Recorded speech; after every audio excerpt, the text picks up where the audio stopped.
ભરૂચ જિલ્લા પંચાયતની ચૂંટણીમાં 33 બેઠકો માટે કુલ મતદાન 72.97% નોંધાયું છે, જ્યારે 9 તાલુકા પંચાયતોમાં સૌથી વધુ નેત્રંગનું 84.12% અને સૌથી ઓછું ભરૂચમાં 63.36% રહ્યું હતું. ભરૂચ જિલ્લાની 4 પાલિકામાં પણ ભરૂચ પાલિકામાં 63.21% મતદાન સાથે છેલ્લા ક્રમે, જ્યારે આમોદ 81.28% સાથે પ્રથમ રહી છે.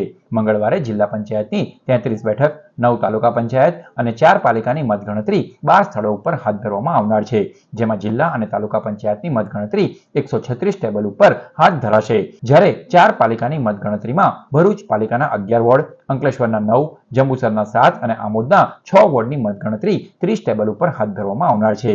ગત ચૂંટણી કરતાં ભરૂચમાં 10% અને અંકલેશ્વર પાલિકામાં મતદાનની ટકાવારી 7% વધી છે.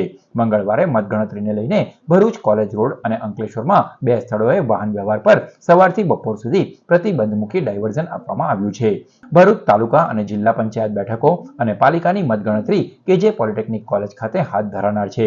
એવી જ રીતે અંકલેશ્વર, આમોદ, જંબુસર પાલિકા અને તાલુકા પંચાયત સાથે જિલ્લા પંચાયત બેઠકની મતગણતરી જે તે નગર અને તાલુકા સ્થળે હાથ ધરવામાં આવશે. સ્થાનિક સ્વરાજ્યની ચૂંટણીમાં 336 બેઠકો માટે 956 ઉમેદવારોનું ભાવિ મંગળવારે ઈવીએમ મશીનમાં ખુલવા સાથે નક્કી થશે.